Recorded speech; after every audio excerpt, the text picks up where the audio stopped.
ये एक bond GeM था जिसे एग्जिस्टेंस का सबसे यूजलेस जेम माना जाता था, कचरे की तरह फेंक दिया गया था। शायद उसकी किस्मत भी वही होनी चाहिए थी, लेकिन जैसे ही मैंने उसका क्रॉस सेक्शन देखा, बिल्कुल स्मूथ और माचा जली की तरह हरा, मेरे दिमाग में एक पागलपन भरा आइडिया आया। बिना एक सेकंड सोचे मैंने सबके सामने उसे खा लिया। पूरी स्कूल को लगा कि मैं पागल हो गया हूँ। उन्हें क्या पता था कि मैंने अभी अभी खुद से कॉन्ट्रैक्ट किया है। अब मेरे पास अपने ही शरीर पर पूरा कंट्रोल था। उसी वक्त मैंने खुद को कमांड दिया, 500 पुशअप्स करो। लेकिन मुझे बिल्कुल अंदाजा नहीं था कि ये तो सिर्फ शुरुआत है, क्योंकि दूसरे जेम की एनर्जी अब्सॉर्ब करने के बाद मुझे इस दुनिया का सबसे हैरान कर देने वाला सच दिखने वाला था। सब कुछ ऐसे शुरू हुआ। मैंने एक छोटे से चाकू से एक फेंके हुए अवेकनिंग स्टोन को काट दिया। सच कहूं तो मैं थोड़ा डिसअपॉइंटेड था, लेकिन फिर मैंने उस टूटे हुए क्रिस्टल को घूरा और मेरे अंदर कुछ हिल गया। एक अजीब सी क्रेविंग। उसकी कटी हुई सतह बिल्कुल स्मूथ और शीशे जैसी चमकदार थी, गहरे हरे रंग की, बिल्कुल माचा जेली जैसी। रुको, मेरे दिमाग में एक पागल आइडिया फट पड़ा। क्या होगा अगर मैं इसे खुद अब्सॉर्ब कर लूं? टोटल सेल्फ कंट्रोल, अपने ही शरीर पर 100% कमांड। एक ऐसा रास्ता जिस पर आज तक कोई नहीं चला। चलो करते हैं। ज्यादा से ज्यादा क्या होगा? एनर्जी बस डिसिपेट हो जाएगी। मैंने स्टोन उठाया और उसकी एनर्जी को अपने शरीर में गाइड किया। शायद दूसरे जीव इसे रिजेक्ट कर देते, लेकिन मैं नहीं। जैसे ही एनर्जी मेरे अंदर घुसी, एक ऐसा एहसास हुआ जिसे लफ्जों में बयान नहीं किया जा सकता, जैसे मेरा शरीर और दिमाग एक हो गए हों। काफी देर बाद मैंने आंखें खोली और मन ही मन सोचा, जाओ एक ग्लास पानी भर लाओ। सिर्फ 1 सेकंड बाद मेरा शरीर अपने आप हिलने लगा। मैं एक तमाशबीन की तरह देखता रहा जब मेरी टांगे बेड से नीचे आई, डेस्क तक गई, कप उठाया और पानी भरा। हर मूवमेंट परफेक्ट थी, रोकना नामुमकिन। इसमें मेरी स्टैमिना लग रही थी, लेकिन मुझे जरा भी सोचना नहीं पड़ रहा था। पानी पीने के बाद मैंने खुद को एक और कमांड दी, 500 पुशअप्स। मेरा शरीर सीधा फ्लोर पर गिरा और तेज रफ्तार से पुशअप्स करने लगा। 1, 2, 100। जब 250 हुए, मेरी मसल्स चीख रही थी और मेरी विल पावर खत्म हो चुकी थी, लेकिन एब्सोल्यूट कमांड के नीचे मेरा शरीर चलता रहा, वो रुका ही नहीं। 500 कंप्लीट। मैं मुंह के बल फ्लोर पर गिर गया, एक उंगली तक हिला नहीं सकता था, लेकिन मेरे चेहरे पर कान से कान तक मुस्कान थी। ये पागलपन है। ये एबिलिटी असल में सेल्फ डिसिप्लिन का अल्टीमेट हैक है। हाँ, अभी के लिए ये काफी यूजलेस लग सकती है, लेकिन कम से कम ट्रेनिंग के वक्त ये मुझे मेरी लिमिट्स के पार ढकेल सकती है। अगली सुबह सूरज उगने से पहले मैं अभी भी सो रहा था, लेकिन मेरी आंखें खुद ही खुल गईं। मेरा शरीर कपड़े पहनकर डॉम से बाहर निकल गया। वो ट्रैक की तरफ गया और दौड़ना शुरू कर दिया। ये वही ऑर्डर था जो मैंने खुद को कल रात दिया था, सुबह 4 बजे उठना और दौड़ना। मेरा दिमाग अभी भी सपनों में तैर रहा था, जबकि मेरा शरीर एक प्रिसिशन मशीन की तरह अपने ऑर्डर्स एग्जीक्यूट कर रहा था। जब 6 बजे मैं पूरी तरह जागा, तब तक मैं कैफेटेरिया में बैठा हुआ था। मेरे सामने सफेद चावल की पॉरेज का बॉल और 3 स्टीम्ड बन्स रखे थे। बुरा नहीं है, मैं मुस्कुराना बंद ही नहीं कर पा रहा था। सच कहूं तो इस जीनियस मूव के लिए मुझे खुद को क्रेडिट देना पड़ेगा। तभी पास में अचानक हल्ला मच गया। LRA, गुड मॉर्निंग गॉडेस, मैं आपके लिए ब्रेकफास्ट ले आया हूँ। मैंने सिर उठाया और तुरंत LRA को पहचान लिया, जो अगले क्लास की स्टूडेंट थी और स्कूल की सबसे पॉपुलर लड़की मानी जाती थी। हर कोई उसका दीवाना था। मेरे पुराने रूममेट भी उनमें से एक थे। मैं आदत के मुताबिक बन चबाते हुए उस तरफ देखा और अगले ही पल मेरी आंखें सिकुड़कर एक बिंदु जैसी हो गईं। मैंने तुरंत सिर नीचे कर लिया और पॉरेज पीने का नाटक करने लगा, ताकि अंदर मची तूफान को छुपा सकूं। मेरी यादों में LRA एक पतली और बेहद खूबसूरत लड़की थी, लेकिन जो मैंने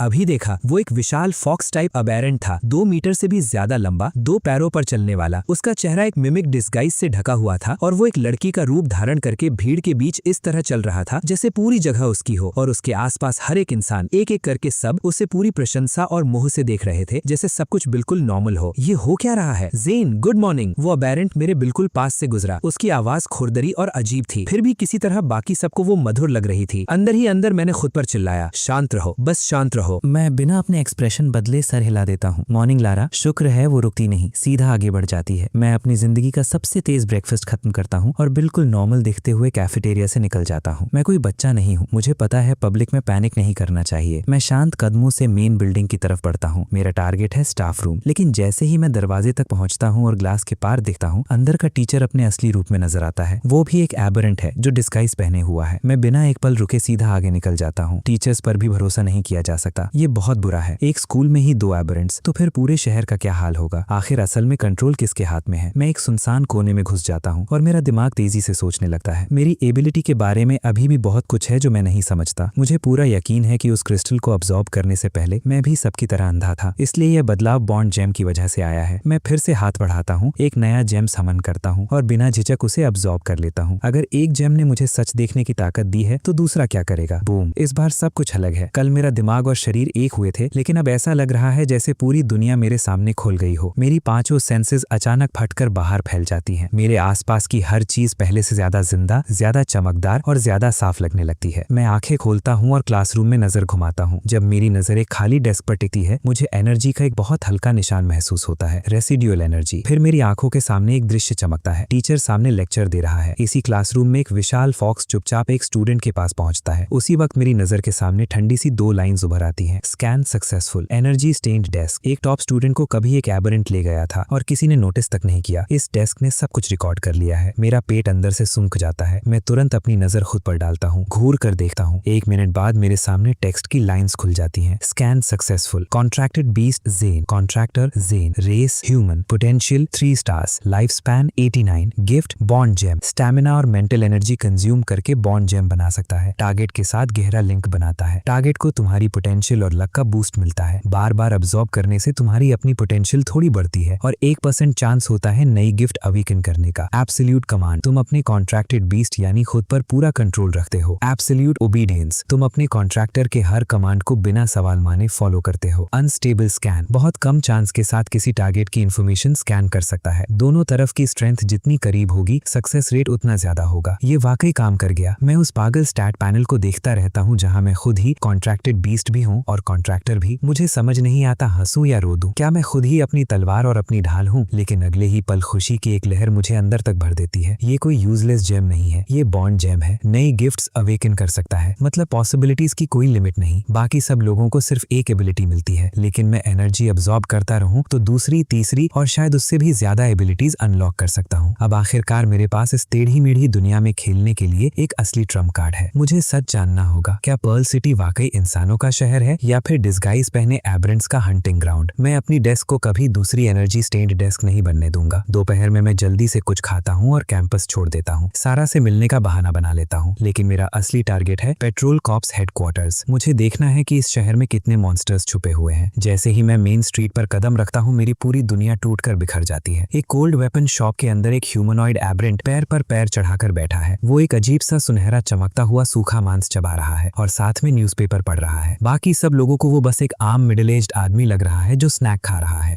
मैं अपनी नजर सीधी रखता हूँ और चुपचाप उस पर स्कैन यूज करता हूँ। Scan successful, aberrant well fox, gift cognitive distortion, reality inversion. तो ये है इसका राज। अब मुझे समझ आ गया कि ये सब कैसे काम करता है। वो लोग लोगों की परसेप्शन को मोड़ सकते हैं, कॉमन सेंस को ओवरराइड कर सकते हैं। अब समझ आया कि किसी को कुछ गलत क्यों नजर नहीं आता। मैं चलना जारी रखता हूँ। पूरी सड़क पर और भी वेल फॉक्सेस नजर आते हैं। कोई शॉपिंग कर रहा है, कोई बातें कर रहा है, कोई छुट्टे पैसे को लेकर झगड़ा कर रहा है, बिल्कुल आम इंसानों की तरह। उनकी इंटेलिजेंस भी इंसानों से कम नहीं लगती। 2 घंटे बाद मैं आखिरकार पेट्रोल कॉप्स हेडक्वार्टर पहुंचता हूँ। भारी सिक्योरिटी, हर तरफ तनाव भरा माहौल। बाहर की शांत दुनिया के मुकाबले में ये जगह बिल्कुल अलग लग रही थी। मैं गहरी सांस लेता हूँ और फ्रंट डेस्क की तरफ बढ़ता हूँ। काउंटर के पीछे यूनिफॉर्म पहना एक स्टाफ मेंबर मुस्कुराता हुआ बैठा है। मैं अपनी आवाज को स्थिर रखता हूँ। हाय, मैं किसी को ढूंढ रहा हूँ। काउंटर के पीछे बैठा वेल फॉक्स अपनी खुरदुरी आवाज में पूछता है, किसे ढूंढ रहे हो? मेरे चेहरे पर कोई रिएक्शन नहीं आता। सैरा, मैं उसका नाम लेता हूँ। वेल फॉक्स सिर हिलाता है और रिकॉर्ड्स देखने लगता है। कुछ पल बाद वो सिर उठाता है और अपनी गैर इंसानी आंखों से मुझे घूरता है। सैरा अभी बिल्डिंग में ही है, चाहो तो उसे बुला दूं? प्लीज। मैं सिर हिला देता हूँ, लेकिन मेरा दिल डूब जाता है। जैसे ही मैं सिर हिलाता हूँ मेरी गिफ्ट एक्टिवेट हो जाती है। Scan successful, aberrant, well fox, gifts, cognitive distortion, reality inversion, unnatural trust. मेरे शरीर में ठंडी लहर दौड़ जाती है। ये स्कूल वाले फॉक्सेस से ज्यादा ताकतवर है। इसकी एबिलिटीज और भी अजीब हैं और इनसे लड़ना और मुश्किल है। अब मुझे समझ आ गया कि इस दुनिया के इंसान सिर्फ शहरों में छुपकर ही क्यों रह सकते हैं। ये मॉन्स्टर्स पैदा ही हमसे ज्यादा ताकत के साथ होते हैं। तभी कदमों की आहट सुनाई देती है। मैं सिर उठाता हूँ और जबरदस्ती मुस्कुराता हूँ। 2 वेल फॉक्सेस मेरी तरफ आ रहे हैं। उनमें से एक ने सैरा का चेहरा मिमिक डिस्गाइज के रूप में पहने हुए है। उस डिस्गाइज के आसपास हल्की सी चमक है जो उसे और भी ज्यादा गलत और डरावना बना रही है। ज़ेन, क्या चाहिए तुम्हें? सैरा का चेहरा पहने हुए वेल फॉक्स बोलता है। उसकी आवाज भी बाकी सब की तरह खुरदुरी है। मैं अपनी मुस्कान को और नेचुरल बनाने की कोशिश करता हूँ। मैं तुम्हारे लिए परेशान था। सोचा पेट्रोल कॉप्स में एडजस्ट करने में मुश्किल हो रही होगी। कैसे हो तुम? अगर बहुत प्रेशर है तो मेरे साथ फार्मिंग करने आ जाओ। फार्मिंग? कभी नहीं। मुझे यहाँ स्ट्रांग बनना है। मैं इस सिटी को प्रोटेक्ट करूंगी और अपने पेरेंट्स के लिए जस्टिस लाऊंगी। वो तुरंत चिढ़कर जवाब देती है, बिल्कुल सैरा के गुस्से वाले अंदाज की नकल करते हुए। मैं लंबी सांस छोड़ता हूँ, जैसे मुझे वाकई राहत मिली हो। ठीक है, लगता है तुम ठीक हो। मेरे लिए इतना काफी है। तुम वाकई फार्मिंग करने वाले हो? वो पूछती है। मैं कंधे उचाक देता हूँ, मजबूर और हार मान चुके इंसान की तरह। और क्या कर सकता हूँ? मेरी एबिलिटी यूजलेस है। मैं आउट हूँ। अगली बार कब मिलेंगे पता नहीं। वो हल्का सा सिर हिलाती है, बाय। फिर बिना पीछे देखे मुड़कर चली देती है। मैं भी पूरी शांति के साथ पेट्रोल कॉप्स हेडक्वार्टर से बाहर निकल आता हूँ। सिर उठाकर उस नीले आसमान को देखता हूँ जो इतना साफ है कि आंखों में चुभ रहा है। काफी देर बाद मैं एक भारी सांस छोड़ता हूँ, बिल्कुल उस बेवकूफ की तरह जिसने सब कुछ खो दिया हो। फिर मैं सड़क पार करता हूँ और एक रेस्टोरेंट में घुस जाता हूँ। मैं खिड़की के पास वाली सीट चुनता हूँ जहाँ से पेट्रोल कॉप्स शॉप्स का गेट साफ नजर आता है। मैं सबसे सस्ती चाय ऑर्डर करता हूँ और मूर्ति की तरह बैठ जाता हूँ। गुस्सा मेरे दिमाग को धुंधला नहीं करता, बल्कि जितना ज्यादा गुस्सा आता है उतना ही ज्यादा मैं ठंडा और शांत हो जाता हूँ। बेवकूफी करने से कुछ सॉल्व नहीं होगा, बस मेरी मौत जल्दी हो जाएगी। मैं पूरी दोपहर बिना पलक झपकाए उस गेट को देखता रहता हूँ जब तक शाम नहीं हो जाती, और जब मुझे अपना जवाब मिल जाता है तभी मैं वहां से उठकर वापस लौट पड़ता हूँ। पूरा पेट्रोल कॉप्स, एक भी जिंदा इंसान नहीं, हर एक मेंबर डिस्गाइज पहना हुआ मॉन्स्टर है। पूरी दोपहर देखने के बाद मेरा यही नतीजा है, फर्क नहीं पड़ता तुम कौन हो। जिस पल तुम पेट्रोल कॉप्स ज्वाइन करते हो उसी पल तुम एक जाल में फंस जाते हो। शहर के रक्षक कब के खोखले हो चुके हैं। पर्ल सिटी कोई शहर नहीं है, ये एक बिना सुरक्षा वाला हंटिंग ग्राउंड है और हम सब सिर्फ पशु हैं, उनके लिए चारा। अब समझ आता है कि वेल फॉक्सेस स्कूल तक क्यों पहुंच गए हैं। ये शहर बहुत पहले ही गिर चुका था। ग्रेजुएशन में 3 महीने बचे हैं, लेकिन मेरे लिए उसका अब कोई मतलब नहीं। कैंपस के अंदर ही रहना है। मैं उन बेकार क्लासेस में जाना बंद कर देता हूँ। डॉम, ट्रैक, कैफेटेरिया, बस यही मेरी पूरी दुनिया बन जाती है। मैं एक साधु की तरह ट्रेनिंग करता हूँ। लोगों को बताता हूँ कि ये सब फार्मिंग के लिए अपने शरीर को तैयार करने के लिए कर रहा हूँ, और मैं अकेला नहीं हूँ। बहुत से स्टूडेंट्स जिनकी एबिलिटीज बेकार हैं और जिनका कोई फ्यूचर नहीं दिखता, उन्होंने भी यहीं अपने दिन काटने का फैसला कर लिया है। लेकिन जल्द ही मुझे एक पैटर्न नजर आता है। ये जो आम और बेकार लगने वाले स्टूडेंट्स हैं, असल में सबसे ज्यादा सेफ वही हैं। वेल फॉक्सेस के अपने क्लियर टारगेट्स हैं। वो लोग जो सारा की तरह इंपॉर्टेंट ऑर्गेनाइजेशंस ज्वाइन करते हैं या फिर LRA की तरह एक्सेप्शनल गिफ्ट्स रखते हैं। और मैं एक कॉन्ट्रैक्टर जिसे ऑफिशियली कोई कॉन्ट्रैक्टेड बीस्ट ही नहीं मिला, लो पोटेंशियल रेटिंग वाला, जिसका फ्यूचर फार्मिंग में लिखा गया है। उनकी नजर में मैं कोई खतरा नहीं हूँ, और वही मेरी सबसे बड़ी शील्ड है। हर दिन मुझे महसूस होता है कि मैं और स्ट्रांग हो रहा हूँ। मेरी फिजिकल कंडीशन और पोटेंशियल आंखों के सामने बढ़ रही है। मैं हर बॉन्ड जेम को डेली सप्लीमेंट की तरह ट्रीट करता हूँ। जैसे ही मेरी स्टैमिना और मेंटल एनर्जी रिकवर होती है, मैं एक और जेम अब्सॉर्ब कर लेता हूँ। सिर्फ कुछ दिनों में ही, भले ही कोई नई गिफ्ट अवेकन नहीं हुई, लेकिन रिजल्ट्स हैरान कर देने वाले थे। अब मैं लगातार 1000 पुशअप्स कर सकता हूँ, और उनके बाद मेरी स्टैमिना बहुत जल्दी रिकवर हो जाती है। अब फ्लोर पर गिरकर बेहोश होने वाली बात नहीं रही। एक रात मैं अपने बेड पर पैर मोड़कर बैठा था और एक और बॉन्ड जेम समन किया। इस बार मैंने उसे देखा तक नहीं, सीधा अब्सॉर्ब कर लिया, और फिर पूरी दुनिया चुप हो गई। ऐसा लगा जैसे मुझे किसी आवाज से खाली शून्य में खींच लिया गया हो। कुछ सेकंड्स गुजरे और फिर झिंगुरों और मेंढकों की आवाजें एक साथ वापस लौट आईं। मैं तुरंत खुद पर स्कैन यूज करता हूँ। Scan successful, contracted beast, Zen, potential 4 stars, gifts, bond gem, absolute command, absolute obedience, unstable scan, night walker, night vision प्रदान करता है। रात में प्रेजेंस और वेट कम हो जाता है, मूवमेंट स्पीड बढ़ जाती है, अंधेरों और शैडोज में पूरी इनविजिबिलिटी। एक नई गिफ्ट, मेरा दिल जोर से उछल पड़ता है, बिल्कुल वैसे ही जैसे मैंने सोचा था। मुझे पैनल की जरूरत भी नहीं है ये कंफर्म करने के लिए, मेरा शरीर खुद जानता है। मैं बेड से उछलकर नीचे आता हूँ। मैं पंख से भी हल्का महसूस कर रहा हूँ। एक छोटी सी जंप में मेरी उंगलियां सीलिंग को छू लेती हैं। मैं बिना किसी आवाज के लैंड करता हूँ, बिल्कुल बिल्ली की तरह। मेरे कमरे की खिड़की के बाहर जो अंधेरी सिटी है, वो मुझे दोपहर की रोशनी की तरह साफ नजर आ रही है। और तब मेरी नजर एक विशाल शिकाली पंछी पर पड़ती है। उसके पंखों का फैलाव 40 फीट से भी ज्यादा है और उसके पीछे गहरा काला धुआं निकल रहा है। वो चुपचाप शहर के ऊपर से गुजर रहा है। मेरे शरीर में ठंड दौड़ जाती है। अगर वो चीज नीचे झपटा मार दे तो अंजाम सोचना भी मुश्किल है। ये दुनिया मेरी सोच से 10,000 गुना ज्यादा खतरनाक है। मैं बाथरूम जाता हूँ और समझता हूँ कि 3 स्टार से 4 स्टार तक पहुँचना सिर्फ एक नई गिफ्ट पाना नहीं है। मैं लगातार 2500 पुशअप्स निकाल देता हूँ और फिर भी लगता है कि 500 और कर सकता हूँ। हाँ, कुछ फायदा कम वेट होने की वजह से है, लेकिन असली ग्रोथ भी हुई है। मेरी 5 सेंसेस तलवार की धार की तरह तेज हो चुकी हैं। मैं तो अगले डॉम में किसी के दांत पीसने की आवाज तक सुन सकता हूँ। मैं अब किस लेवल पर हूँ? मैं बेड पर लेटकर हिसाब लगाता हूँ। इस दुनिया का रैंकिंग सिस्टम सीधा और सख्त है। लेवल 1 से 9 तक टियर 1, लेवल 10 से लेवल 20 तक टियर 2, उसके ऊपर टियर 3 और टियर 4। और जहाँ तक लेजेंडरी एपेक्स रैंक का सवाल है, पर्ल सिटी ने आज तक एक भी नहीं देखा। अगली सुबह मैं आंख खोलते ही ट्रैक पर दौड़ रहा होता हूँ। बाहर अभी भी अंधेरा है, लेकिन मेरा दिमाग पहले से ज्यादा साफ है। हायर पोटेंशियल का मतलब है मुझे कम नींद की जरूरत पड़ती है। रन खत्म होने के बाद मेरा शरीर खुद ही कैफेटेरिया की तरफ चल पड़ता है, बिल्कुल उन ऑर्डर्स को फॉलो करते हुए जो मैंने कल रात दिए थे। तभी वो शख्सियत नजर आती है। LRA, गुड मॉर्निंग गॉडेस, मैं आपके लिए सीट बचाकर रखूंगा, आपको क्या चाहिए? भीड़ में हलचल मच जाती है। LRA का चेहरा पहने वो विशाल एबरेंट कैफेटेरिया में दाखिल होता है, अपने चाहने वालों से घिरा हुआ। मेरी ताकत बढ़ चुकी है, लेकिन उसे देखते ही वो रूह तक जमा देने वाली ठंड फिर से मेरे शरीर को जकड़ लेती है। फिर वो अचानक रुकता है एक लड़की के पास। उसके चेहरे पर बड़ी सी मुस्कान है। एबरेंट अपना पंजा बढ़ाता है और प्यार से उस लड़की के कंधे पर रख देता है, जैसे दोनों पुराने दोस्त हों। फिर उसे लाइन से बाहर ले जाता है और आराम से फूड काउंटर की तरफ खींचता है, जैसे बफे में ब्रेकफास्ट पार्टनर चुन रहा हो। मैं अपनी चॉपस्टिक्स इतनी जोर से पकड़ लेता हूँ कि मेरी उंगलियों के जॉइंट सफेद पड़ जाते हैं। सिर झुकाकर मैं अपनी प्लेट का हर निवाला जबरदस्ती निगल लेता हूँ। मुझे इस चीज के पास आने से पहले खत्म करना होगा, इससे पहले कि वो मेरी सेंट पकड़ ले, और फिर मुझे यहाँ से निकलना होगा। जब मैं कैफेटेरिया छोड़ता हूँ, लोग अब भी उस लड़की से जलन भोजन कर रहे होते हैं जिसे गॉडेस ने चुना है, जो उसके साथ ब्रेकफास्ट शेयर करने का लकी चांस पा गई है। उनके लिए ये एक ब्लेसिंग है, मेरे लिए ये एक खामोश शिकार है। वो लड़की एक मॉन्स्टर के साथ जा रही है, उसकी परछाई धीरे धीरे भीड़ में गायब हो जाती है। मुझे ये जानना होगा कि मैं असल में किस चीज का सामना कर रहा हूँ। मैं अपनी मुट्ठियां कस लेता हूँ और गुस्से में डॉम की तरफ लौट पड़ता हूँ। दरवाजा जोर से बंद करता हूँ। 1000 पुशअप्स। मैं खुद को ऑर्डर देता हूँ। कुछ ही देर में पसीना मेरे कपड़ों को भिगो देता है, लेकिन मैं रुकता नहीं। 500 सिटअप्स, 300 फ्रॉग जंप्स। फिर से मेरी आंखें लाल हो चुकी हैं। पूरी सुबह मैं खुद पर चिल्लाता रहता हूँ। हाई इंटेंसिटी ट्रेनिंग करते हुए अपनी हदों को तोड़ता रहता हूँ। दोपहर को मैं जल्दी से लंच निगल लेता हूँ। 2 घंटे आराम करता हूँ और फिर कॉम्बैट स्ट्राइक्स की प्रैक्टिस शुरू कर देता हूँ। मेरा दिमाग कॉम्बैट क्लास की हर बात याद करता है। पर्ल सिटी की 3 मशहूर टेक्निक्स। स्पाइक स्ट्राइक, कमजोर दुश्मनों को मोमेंटम से कुचल देने के लिए। वुल्फ स्ट्राइक, बराबर के दुश्मन को एक ही बार में खत्म करने के लिए। ऑक्स गार्ड, ज्यादा ताकतवर दुश्मन के खिलाफ फोर्स एब्जॉर्ब करते हुए मूव करने के लिए। सिर्फ 3 टेक्निक्स, लेकिन इन्हें सीखने के लिए मुझसे पहले अनेक लोगों ने अपनी जान दी थी। मैं फिजिकल एनहांसमेंट टाइप नहीं हूँ, लेकिन मेरे पास बॉन्ड जेम है। मेरी पोटेंशियल की कोई लिमिट नहीं। रात के 9 बजे मैं काले कपड़े पहनता हूँ और भूत की तरह डॉम से निकल जाता हूँ। जूनियर स्टूडेंट्स अभी भी ट्रैक पर स्पारिंग कर रहे हैं। मैं उन्हें इग्नोर करता हूँ। गर्ल्स डॉम की तरफ एक नजर डालता हूँ और अपनी जेब में मुट्ठी कस लेता हूँ। शांत रहो से, तुम अभी भी बहुत कमजोर हो। मैं कैंपस छोड़ देता हूँ और रात के अंधेरे में पूरी तरह गायब हो जाता हूँ। नाइट वॉकर मुझे ऐसा महसूस कराता है जैसे मेरा वजूद ही ना हो। लोग मेरे पास से गुजरते हैं और सीधा मेरी तरफ देखते हुए भी मुझे नोटिस नहीं करते। मैं कैंपस के आसपास की सड़कों पर एक असली शिकारी की तरह घूमता हूँ, हर चीज को चुपचाप ऑब्जर्व करता हुआ। मुझे क्लास की एक बात याद है। एबेरेंट्स की आंखें अंधेरे में चमकती हैं। टियर 1 सफेद, टियर 2 हरा, टियर 3 नीला, टियर 4 लाल। मैं इनएक्सपीरियंस्ड हूँ, लेकिन फिर भी अंदाजा लगा सकता हूँ। जो वेल फॉक्सेस मुझे नजर आते हैं उनमें से ज्यादातर टियर 2 या टियर 3 के हैं, लगभग लेवल 25 से बीच के। लेकिन कुछ रातों बाद एक और बड़ा सवाल मेरे दिमाग को खाने लगता है। एक और टियर 1 एबेरेंट। मैं एक कोने में झुककर बैठा हूँ और एक वेल फॉक्स को देख रहा हूँ जिसके सफेद चमकते हुए आंखें हैं। वो बिना किसी डर के सड़क पर घूम रहा है। ये बिल्कुल सेंस नहीं बनाता। एक टियर 1 एबेरेंट, चाहे उसकी गिफ्ट कितनी भी अजीब हो, टियर 2 या टियर 3 अवेकेंड से खुद को नहीं छुपा सकता। लेवल सप्रेशन एक एब्सोल्यूट रूल है, जैसे एक बच्चा किसी बड़े आदमी को मुक्केबाजी में नहीं हरा सकता। लेकिन हकीकत कुछ और ही है। ये टियर 1 मॉन्स्टर्स शहर में आराम से घूम रहे हैं, खुलेआम जुर्म कर रहे हैं और उनसे ज्यादा ताकतवर लोग उन्हें देख भी नहीं पा रहे।